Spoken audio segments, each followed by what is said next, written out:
আসসালামু আলাইকুম সবাইকে। কেমন আছেন সবাই? আশা করছি যে যেখানে আছেন অনেক ভালো আছেন, আপনাদের রোজা অনেক ভালো কাটছে। আজকে একটা রেসিপি ভিডিও শেয়ার করব আমার বানানো ইলিশ মাছের ঝোল, সরিষা ইলিশও বলতে পারেন। এটা কে কী নাম দিবেন আমি জানি না, বাট আমি অনেক ওয়েতে রান্না করছি, এটা আমার স্টাইলে আর কি। তো চলেন রেসিপিটা শেয়ার করি আপনাদের সাথে। তো রেসিপির জন্য আমি যেহেতু ইলিশ মাছ রান্না করব, সো আমাকে ফার্স্টে ইলিশ মাছটা সুন্দর করে ধুয়ে নিতে হবে এবং কেটে নিতে হবে। আমি মাছের আঁশ ছাড়িয়ে নিয়েছি ভালো করে, চা চামচ যেটা থাকে চামচ দিয়ে আমি আঁশ ছাড়িয়ে নিয়েছি।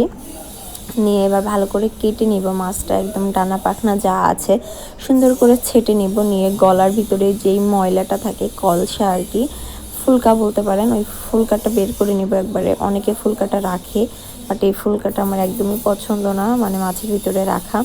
এখানে সুন্দর করে পরিষ্কার করে ফেলছি। এবার আমার পছন্দ মতো মানে মাছের শেপ দিয়ে মাছগুলো আমি কেটে নিব।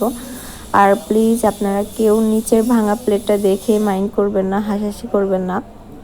আমি আসলে প্লেটগুলো ভেঙে গেলে মাঝে মাঝে এরকম করে কাজে লাগাই। এটা আসলে ছোট জিনিস ধুতে ক্লিন করতে সুবিধা হয় এই কারণে। যদিও মানে কাটাকুটি করার জন্য বড় একটা কুলা টাইপের আছে, বাট আমার এটা ইজি লাগে অনেক বেশি। এই যে দেখতে পাচ্ছেন ধুয়ে ফেলা একদমই ইজি এই কারণে। তো মাছটা কাটা হয়ে গেলে আমি এবার সুন্দর করে ক্লিন করে নিব। ভিতরে যে ময়লা টয়লাগুলো আছে সবগুলো ধুয়ে নিব, নিয়ে একটা ডালায় উঠিয়ে নিব, পানি ছড়িয়ে নিব আর কি। এরপরে আমি মশলাগুলো রেডি করে নিব। মানে আমি যেহেতু পাটায় বেটে মশলাগুলো করব, এই কারণে মশলাটা রেডি করে নেব আগে। তো আমি এখানে 1 চামচ পরিমাণ জিরা নিয়েছি, আর 1 চামচ পরিমাণ সরিষা নিয়েছি। তো এটা একদম সুন্দর করে একটু বেটে নিব। আর সাথে 4টা রসুনের কোয়া নিয়েছি, বড় বড় রসুনের কোয়া। আর একটা আদার কিউব নিয়েছি, টাটকা আদা আর কি। তো এটাও আমি একবারে সুন্দর করে বেটে নিব। আর 3টা কাঁচা ঝাল দিয়েছি, জাস্ট যেন একটা যে ফ্লেভার থাকে কাঁচা মশলার, সেই ফ্লেভারটা যেন ওইভাবে না আসে, বিশেষ করে সরিষার। তো এই কারণে আমি কাঁচা ঝালটা বেটে নিচ্ছি সুন্দর করে। সব কিছু মিলিয়ে আর কি বেটে নিব একদম সুন্দর, মানে মিহি করে। তো বাটা হয়ে গেলে আমি এটা উঠিয়ে এক পাশে রাখবো। রেখে আমি এবার রান্নায় চলে যাব। তার জন্য আমার ফার্স্টেই করতে হবে পেঁয়াজগুলো কাটতে হবে। এই যে দেখতে পাচ্ছেন কী পরিমাণ মিহি হয়েছে মশলাটা। তো এবার পেঁয়াজগুলো আমি সুন্দর করে কেটে নিব, আমার যতটুকু পেঁয়াজ দরকার আর কি। খুব বেশি পেঁয়াজ দরকার নাই, যেহেতু আমি 4 পিস মাছের মানে মাছ রান্না করব আর কি। আর এটা কিন্তু আমি সরিষার তেলও দিব, আবার সরিষাও দিয়েছি, মানে বলতে পারেন সরিষা ইলিশ, ভাপা ইলিশ যাই বলেন না কেন এটা বলতে পারেন।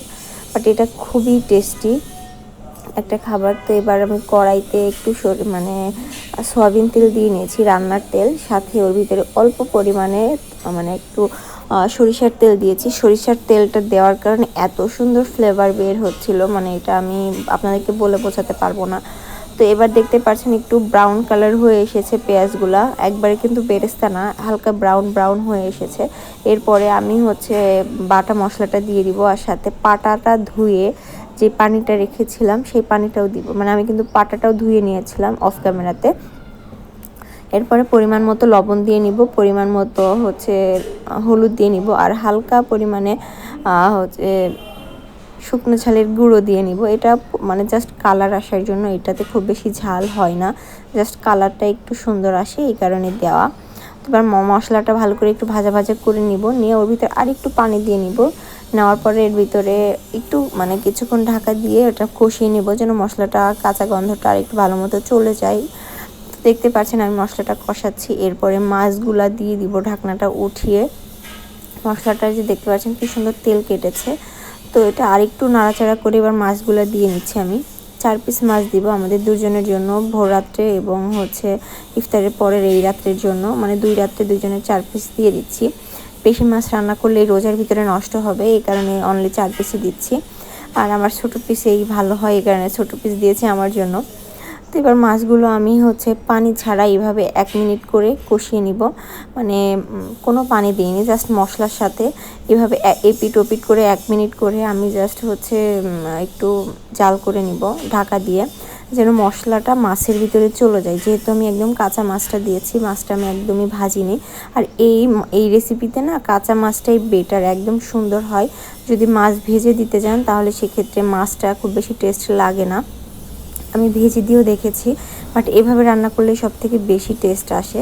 তো এরপরে আমি একটু পানি দিয়ে দিলাম পরিমাণ মতো, আর কাঁচা ঝাল দিয়ে দিয়েছি 2টা কাঁচা ঝাল 4 ফালি করে দিয়ে দিয়েছি। দিয়ে এবার আমি ঢাকা দিয়ে দিব। দেখতে পাচ্ছেন সুন্দর করে তেল ছেড়ে দিয়েছি। এবার আমি আরেকটু উল্টে দিব, এক পাশ তো রান্না হয়েছে, আর এক পাশ উল্টে দিব যেন দুই পাশে সুন্দর করে আর কি ঝোলটা ঢুকে, যে ফ্লেভার সব কিছু ঢুকে। তো এবার আমি আরেকটু ঢাকা দিয়ে প্রায় 2-3 মিনিট মতো জাল করে নিব। এই মাছটা রান্না করতে মানে মশলা টশলা যদি রেডি থাকে তাহলে রান্না করতে মাত্র সব কিছু মিলিয়ে 5 থেকে 7 মিনিট লাগবে, এর বেশি একদমই লাগবে না। সো একদম ইজি ওয়েতে রান্নাটা আমি আপনাদের সাথে শেয়ার করলাম, কেমন লাগলো জানাবেন। আর এটার টেস্টটা আসলে আমি বলে বোঝাতে পারবো না যে কতটা মজা হয়েছিল। একদম হালকা সরিষার একটা ফ্লেভার আসছিল, প্লাস সরিষার তেল দিয়ে রান্না করেছিলাম। আমার তো মাছের থেকে মাছের যে গ্রেভিটা হয়েছিল, এই গ্রেভিটা অনেক বেশি মজা লেগেছিল। আমি জাস্ট রান্না করে গরম ভাতের সাথে, একদম ভাতও গরম ছিল, তরকারিটাও গরম ছিল, আমি জাস্ট খাওয়া শুরু করে দিয়েছিলাম, কারণ ইফতারি করার পরে ক্ষুধা লেগে গেছিলো। আর আমি ইফতারির পরেই রান্নাটা করেছিলাম, করে একদম খাওয়া শুরু করে দিয়েছিলাম। অনেক মজা হয়েছিল। এটা কেউ যদি এই রেসিপিটা এইভাবে বানান তাহলে অবশ্যই আমাকে ট্যাগ করবেন, আমি আমার পেজে শেয়ার দিব ইনশাল্লাহ আপনাদের রেসিপিটা। আমার রেসিপিটা কেমন লাগলো কমেন্ট সেকশনে অবশ্যই জানাবেন। যদি ভালো লেগে থাকে অবশ্যই শেয়ার করবেন, আর কার হাতে এই রেসিপিটা খেতে চান তাকে অবশ্যই ট্যাগ করতে ভুলবেন না। তো সবাইকে আল্লাহ হাফেজ, আমাদের জন্য দোয়া করবেন। এই টাইপের রেসিপি যদি চান আমাকে জানাবেন, আমি আরও এই টাইপের রেসিপি দেওয়ার ট্রাই করবো আপনাদের সাথে। তো আজকের মতো আল্লাহ হাফেজ।